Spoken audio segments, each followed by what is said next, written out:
Ang karanasan ay kanyang nililikha, kaya naman aral at turo'y buhay.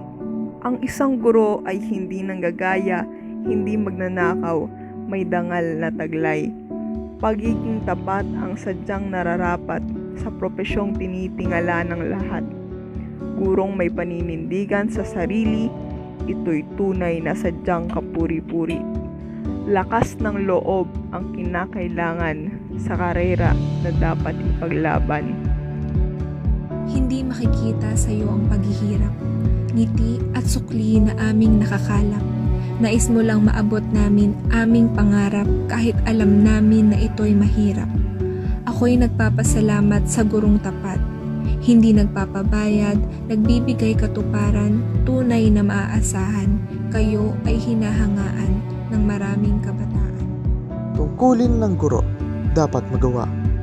Ang kalaman ay dapat natutukan. Dapat na ang guro ay maging huwaran, pagiging uliran ay dapat na makita upang maging huwaran ang bawat isa. Matanggap at alam ang tama at mali. Sinasaalang-alang ang kapwa't lipi.